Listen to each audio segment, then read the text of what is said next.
I want to now introduce Rabbi Warren Stone, an old friend back more than 40 years, who is the rabbi at Temple Emmanuel in Kensington, Maryland.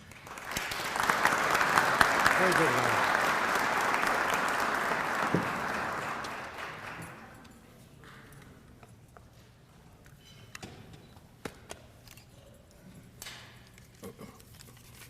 We haven't had a chance to see each other in many years, and it's wonderful to be reunited and have his daughter Meredith and Justin as part of our Temple Emmanuel community in our Washington area.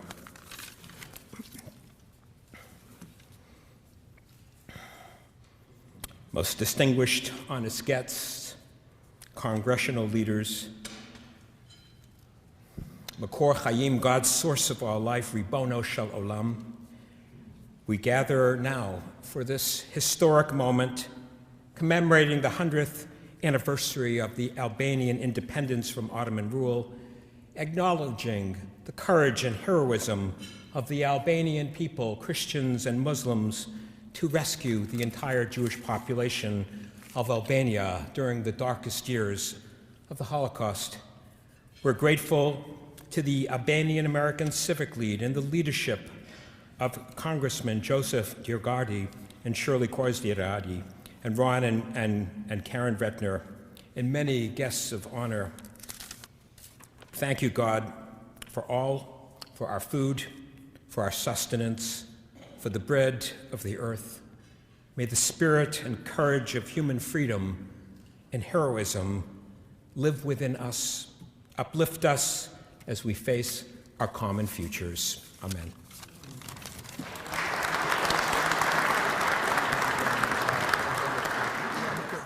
Rabbi Levi Shem Tov, Executive Vice President of the American Friends of Lubavitch, is highly regarded for his inspiring leadership as a member of the rabbinate, representing his more than 4,000 colleagues of the International Chabad Lubavitch movement, which serves millions of Jews in 48 states and over 80 countries worldwide. Rabbi Shem Tov enjoys good relationships with our nation's top communal and governmental leaders, who welcome his keen insight as they deal with some of the most complex domestic and international issues facing the Jewish community and American society generally. Rabbi Shem Tov is also the founder of the Capital Jewish Forum, a bipartisan group right here on Capitol Hill, which serves to create and enhance a sense of Jewish identity and community among Jewish congressional staffers and members of Congress. I like to informally refer to Rabbi Shem Tov as the ambassador of the Jewish people, as his headquarters is located at Embassy Row, and every problem confronting the Jewish community globally and locally manages to capture the attention of the rabbi, so we're very grateful for his presence here today. Thank you, Rabbi Shem Tov.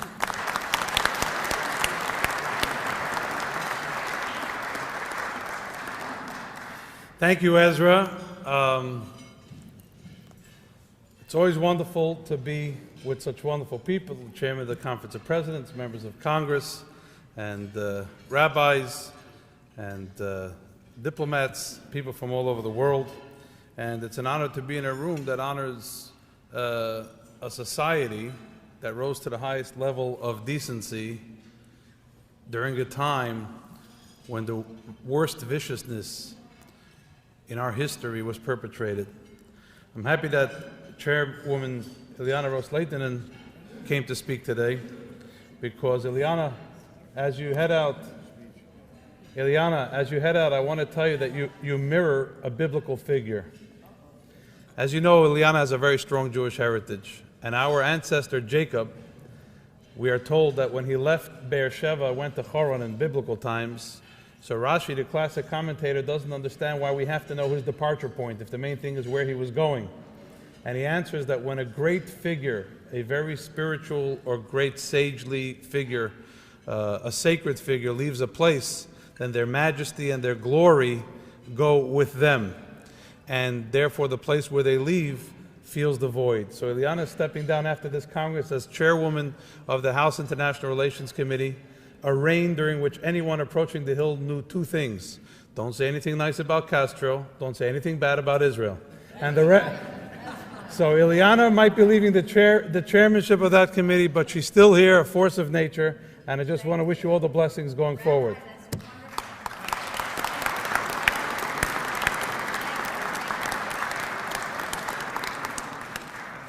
Now, the reason you're fortunate among the speakers is I have a 2 o'clock flight from Reagan Airport, so this is going to be very, very brief. But the 40s, the late 30s and the 40s were a time when humanity was tested to its core. People were being slaughtered just for who they were, and as Elie Wiesel once said, he spent many years trying to figure out whether the Nazis had a valid reason to hate him. Maybe there was something wrong that he just didn't want to face up to. He says, I came to the conclusion they couldn't possibly have a valid reason to hate me because they hated me before I was even born, which meant there was a visceral hatred. It was a terrible trait.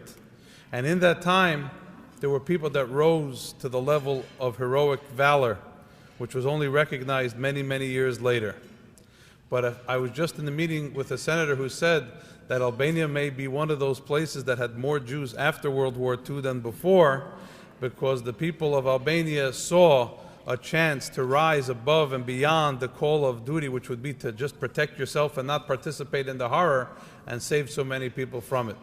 So that is a reason even more compelling than being asked by Ezra Friedlander, because no one says no to Ezra Friedlander. If you say no, then Mrs. Friedlander will make you say yes. So you have to come here. But to salute such people who really were the best that God can expect, which is to take their needs and set them aside, and even their safety and set that aside, to protect the basic human dignity of people who are in need. I think that that's something everybody should want to participate in and attend to, and that's why it's a pleasure to be here. I just want to finish with one small point. Albania is a small country, and look at what we're recognizing today, how it helped shield people from a great horror of that time.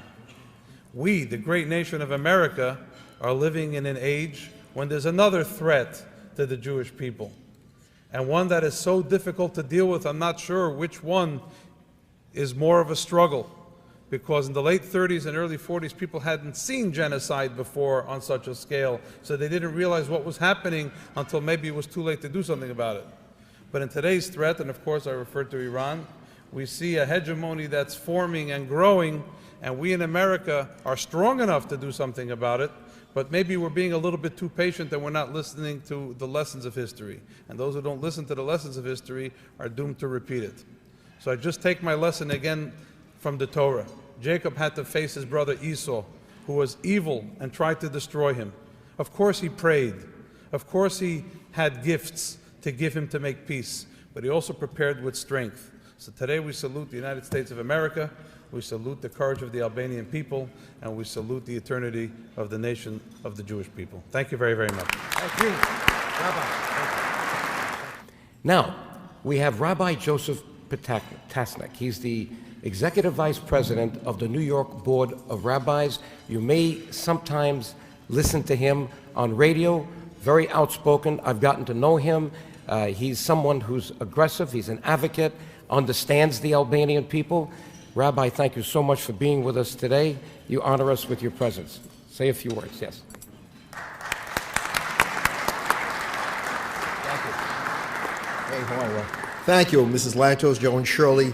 Ladies and gentlemen, I received an interesting call from Ezra Friedlander.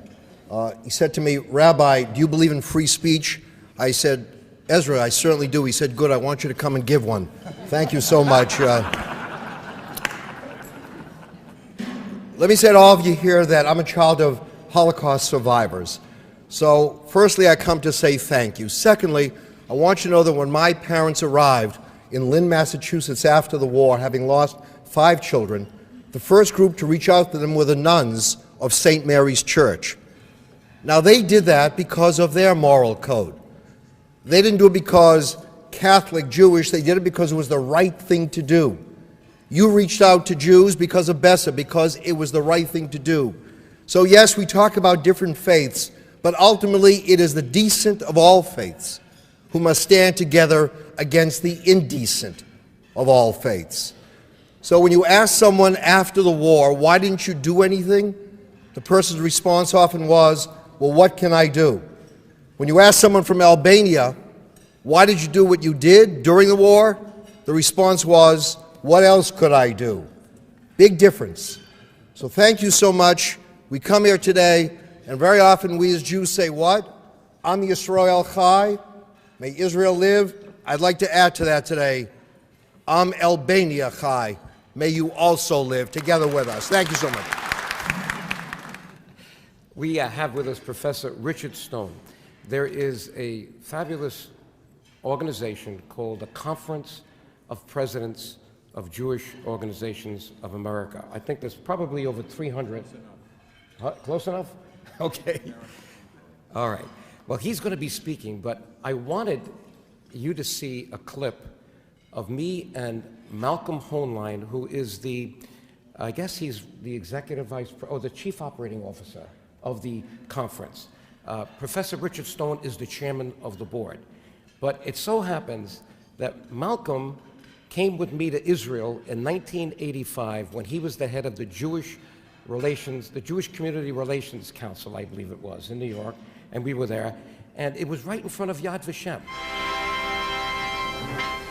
Malcolm, it's good to be here in Israel with you. I was here 18 months ago on not a trip dealing with my responsibilities now as a congressman, but as a citizen here to see what I can do in some small way to help Israel deal with its strategic plan for the future.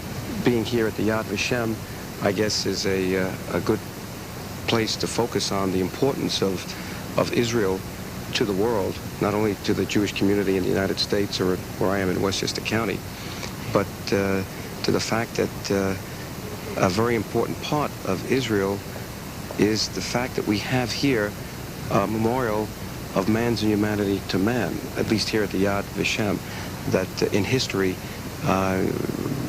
there were times that we had to reflect on how bad a man can be to man.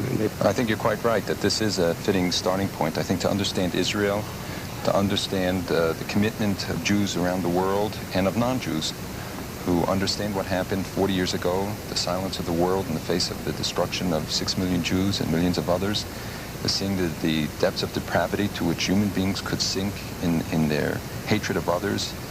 I think understanding the pledge that every Jew takes in one way or another of never again, never allowing what happened 40 years ago to happen again to any people.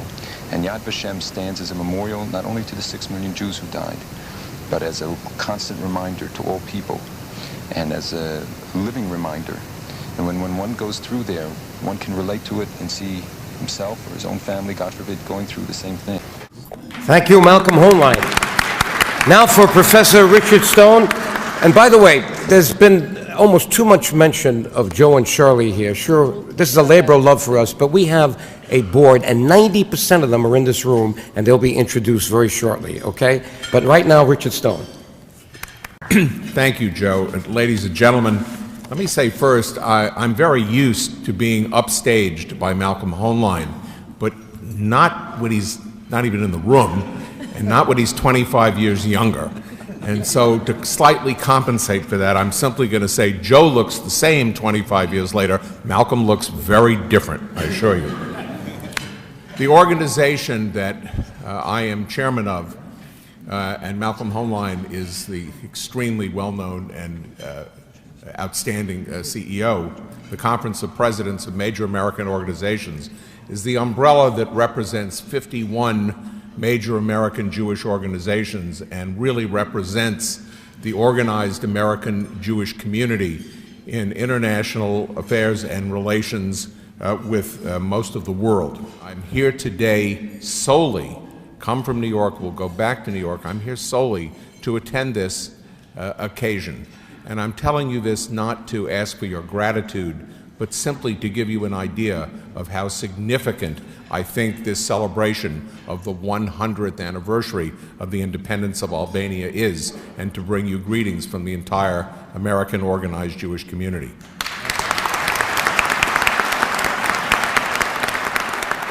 I think the reasons why I and our community attach so much importance to this should be clear, and in many cases have been alluded to and described already. Let me put it in a slightly different light. The century during which Albania has been independent has been a century of drama and trauma conceivably unparalleled in thousands of years in Jewish history. First, it has been a century in which indescribable horror has been experienced, and everybody knows exactly what I'm talking about. If not horror that of a type we never knew before in Jewish history, certainly the scope was unique. 40% of our world population and a higher percentage of our religious heritage was destroyed in Europe in World War II.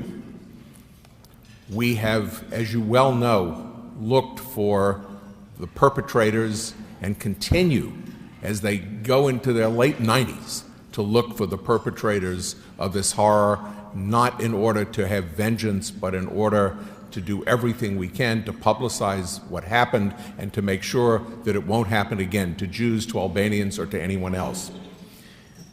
But just as important as our search for perpetrators is the search that we have assiduously conducted for those righteous people among the nations who rose above human expectation, risked themselves, put themselves out, sacrificed themselves, and acted with extraordinary humanity to save whatever of our people they could in their midst. And in that regard, we are so grateful to know, to have had uncovered the extraordinary behavior of the Albanian people and of Albania toward its Jewish population and to its neighboring Jewish population.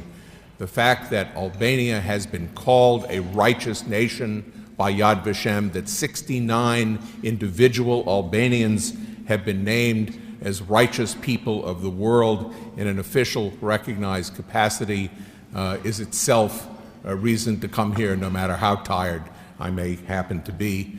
And the fact that the Jewish population of Albania increased during World War II is something that the American Jewish community will forever remember, and so will world Jewry. Unbelievably, the Jews now have their own state after 2,000 years. It's a state whose Declaration of Independence is now in its 65th year, might catch up on Albania someday. It's a democratic state that is Jewish in character, democratic, and where high tech is changing and improving the world with what I think I can modestly call Jewish talent and Jewish initiative. And it is, more important than anything else, a refuge for all Jews, so that with all the difficulties we face, what happened to us 60 years ago simply will not happen again. Once again, we enormously appreciate Albania to be one of the real lights in the world of understanding of the accomplishment of the State of Israel, of understanding the decent character, and of allying with the State of Israel in a very, very hostile world. First, the government of Albania repeatedly speaks out against terrorism and repeatedly calls the Iranian president, by analogy, properly to Nazis. Next, the Albanian government, and your prime minister in particular, have repeatedly made it clear that though we all want a just settlement of the Israel-Palestinian conflict, the way to that settlement is bilateral negotiations, not unilateral declarations brought to the United Nations. And so, where does it come from? You have shown us hospitality, heroism, sacrifice, tolerance, freedom, in spite of the fact that, as has been mentioned here, Albania has been subjected for hundreds of years under Ottoman rule, for a nasty few years under Nazi rule, and then for more than half a century under indescribable and really unique dictatorship of the communist regime. Where did this incredible show of humanity survive in a people so beleaguered? Your inner soul proved itself, and I've been reading, and I've been helped by my host today, I've been reading about something called Ressa. I hope I'm pronouncing it right, but it is apparently a concept that needs more and more study and understanding because it is rich in ethical tradition and in spiritual tradition, and it is apparently a good description of the soul of the Albanian people. We are also a people who have been beleaguered like you. We are a tiny fraction of the world's population, and the analogies between us have been stated, and I think they are seriously obvious. So it's a special privilege to be here, to be associated with the great Tom Lantos, may he rest in peace and may his memory be blessed, to be with Joe and Shirley Diaguardi, who have done so much to bring these important facts to bear. We are from the Near East region and the Balkan region are probably two of the most difficult and complex in the world. I want to thank the Retners for chairing this today. We'll continue in friendship. I thank you for that friendship, and we will thrive together and overcome evil in the world. Thank you. Thank you. Okay, Ron. I'd like to call up Bob Levy, the chairman, the newly elected chairman of the National Council of Young Israel, representing hundreds of synagogues across the United States with hundreds of thousands of members, to please deliver brief greetings. Thank you very much.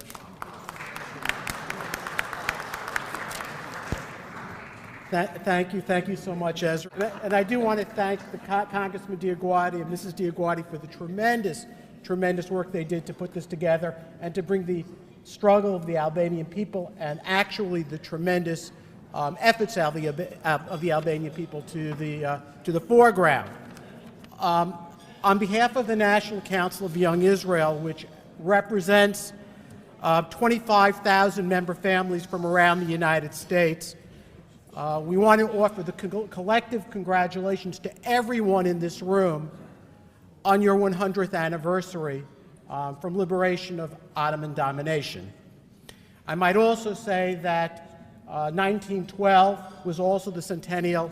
It was also the year of the founding of the National Council of Young Israel. So we also celebrate our centennial this year. There's a term in Hebrew known, and it's a phrase known, Hakarat HaTov, which literally means recognizing good. And the purpose, I think, of this event is to recognize the absolute good and virtue of the Albanian people during a very, very difficult time in our planet's history. There was self-sacrifice demonstrated by the Albanian people and its government. There was selfless heroism while Europe was cast in a pitch-dark pallor. The murderous gloom, however, of Europe did not snuff out the humanity that existed in the country of Albania. And I think to fully appreciate what was going on in Europe and in your small part of the world is to understand what was going on here in the halls of Congress in the United States at that very same period of time, because only when we look at it in context can we truly appreciate the significance of the efforts that you actually put forth at that troubling period of time. In the 1920s, at the time that Nazism was still in its embryonic state in Germany, there was legislation that was passed in Congress known as the Immigration Act of 1924, which was promoted by Senator David Reed of Pennsylvania. And he probably had his office in this very building. And what that did was that significantly restricted immigration into the United States to such a level that left countless Jews in harm's way in Europe. Only 9 senators who had their offices in this building or in the next building in Dirksen in the next building, actually Dirksen wasn't built yet, so it would have been in this building, only 9 senators cast their vote against that restrictive immigration bill.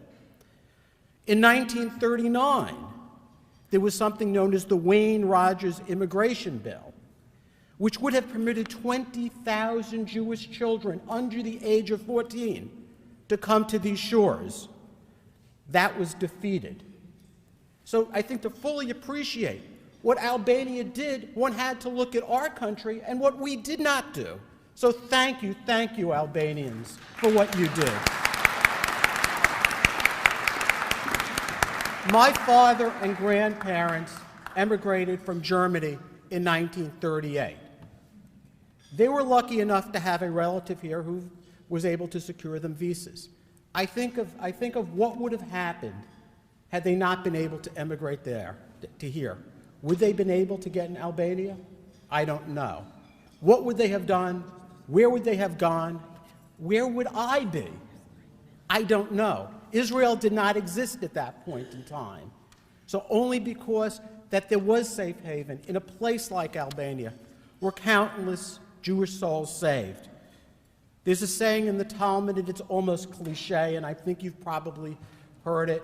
If you saw the movie Schindler's List, you saw it, you probably heard it there. The Talmud says, those who destroy a single soul, it's as if you destroy the entire world. But the corollary to that also is whoever saves a single soul saves the entire world. Think of how many worlds Albanians saved in the 1930s and in the 1940s, and think of how many worlds you helped create and made sure that they are here today, the progeny of those souls. Indeed, Bessa, and I hope I pronounced that word right, an ancient yet eternal code of honor saved humanity. Only within the past 2 decades have we become privy to the depth of the heroism of your people. Though belatedly, on behalf of the National Council of Young Israel, let me humbly express my gratitude, my appreciation. Thank you, thank you, thank you.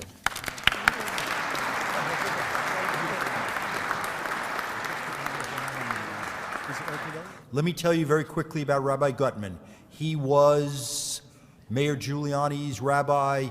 He gave the benediction at both of Mayor Giuliani's inaugurations in 1993 and 1997, and he was the New York City representative to the United Nations, so he dealt with people from all over the world, also a dear friend of the Albanian people, and a proponent of yours in the United Nations.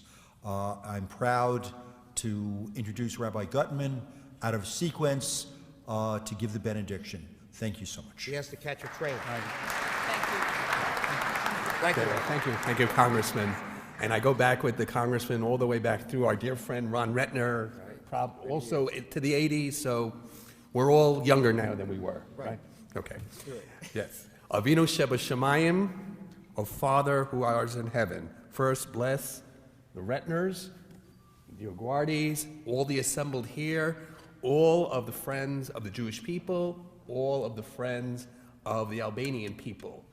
And we should bless all the assembled here who have come today to celebrate and to commemorate 100 years, the centennial of Albanian independence. And again, this is people who understand history. I'm a historian as well, and this is the last 100 years, as was mentioned earlier, has been an amazing period for the entire world. And also, as a child of a Holocaust survivor, unfortunately my father was not from Albania. If he was, his entire family would have survived. Unfortunately, he wasn't.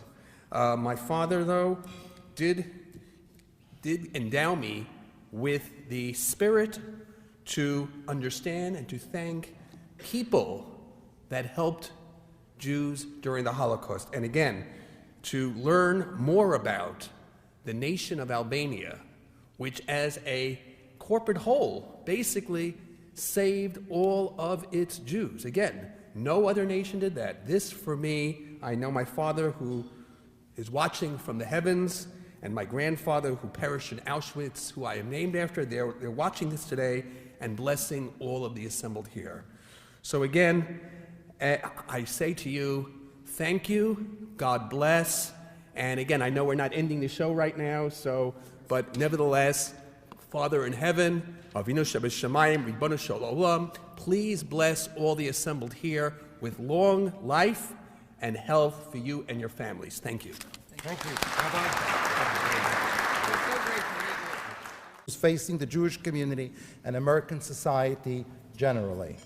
Rabbi Shem Tov was also the founder of the Capital Jewish Forum, a bipartisan group right here on Capitol Hill, which serves to create and enhance a sense of Jewish identity and community among Jewish congressional staffers and members of Congress. I like to informally refer to Rabbi Shem Tov as the ambassador of the Jewish people, as his headquarters is located at Embassy Row, and every problem confronting the Jewish community globally and locally manages to capture the attention of the rabbi, so we're very grateful for his presence here today. Thank you, Rabbi Shem Tov.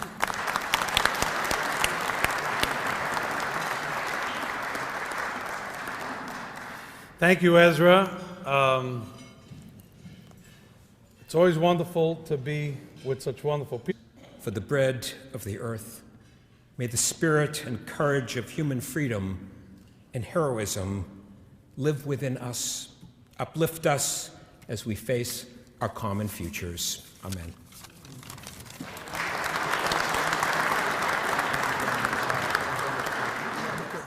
Rabbi Levi Shem Tov, Executive Vice President of the American Friends of Lubavitch, is highly regarded for his inspiring leadership as a member of the rabbinate, representing his more than 4,000 colleagues of the International Chabad Lubavitch movement, which serves millions of Jews in 48 states and over 80 countries worldwide. Rabbi Shem Tov enjoys good relationships with our nation's top communal and governmental leaders, who welcome his keen insight as they deal with some of the most complex domestic and international issues.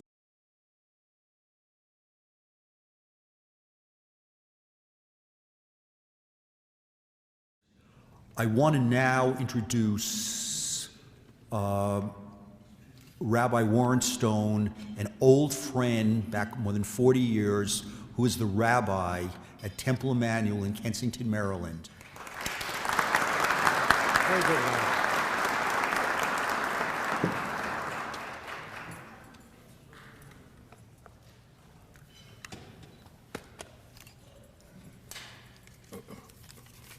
We haven't had a chance to see each other in many years, and it's wonderful to be reunited and have his daughter Meredith and Justin as part of our Temple Emmanuel community in our Washington area.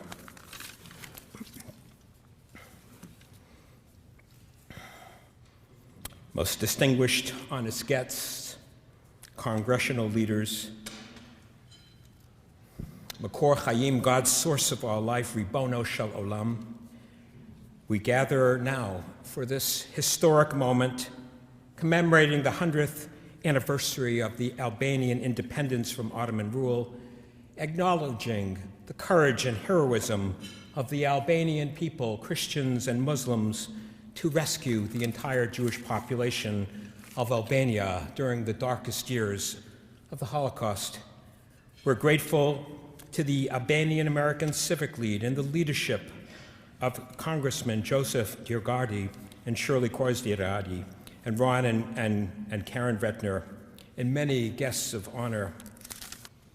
Thank you, God, for our food, for our sustenance. People, Chairman of the Conference of Presidents, members of Congress, and rabbis, and diplomats, people from all over the world.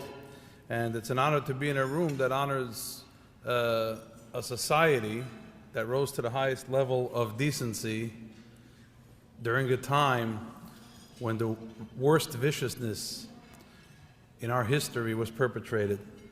I'm happy that Chairwoman Ileana Ros-Lehtinen came to speak today, because Ileana, as you head out, I want to tell you that you mirror a biblical figure.